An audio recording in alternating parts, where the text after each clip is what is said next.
Suasana hangat dan penuh rasa kekeluargaan terpancar begitu jelas di lokasi kumpulnya sekelompok masyarakat Aceh.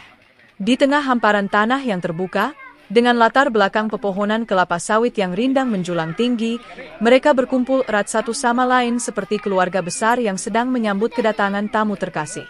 Beberapa di antara mereka dengan bangga mengibarkan dan membawa bendera bintang bulan, simbol yang memperkuat rasa persatuan dan identitas bersama sebagai anak-anak Aceh. Mereka berdiri kompak, wajah-wajah mereka terpancarkan semangat yang tak tergoyahkan, sambil menyatakan dengan suara bulat dan penuh pengharapan, menyerah bantuan dari bangsa Aceh untuk bangsa Aceh. Setiap langkah yang mereka lakukan dan gerakan yang mereka tampilkan menyiratkan kepedulian mendalam yang berasal dari lubuk hati. Tidak ada kesan paksaan atau tuntutan, hanya semata-mata keinginan tulus untuk membantu saudara-saudaranya yang sedang membutuhkan.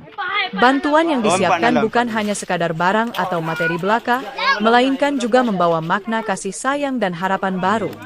Baik untuk membantu melewati masa sulit akibat bencana alam maupun untuk mendukung upaya membangun wilayah bersama, semangat solidaritas ini menjadi pijakan kuat yang mengikat seluruh elemen masyarakat Aceh. Disinilah terlihat betapa eratnya tali persaudaraan yang tak terputus, menunjukkan bahwa Aceh selalu ada untuk sesama Aceh.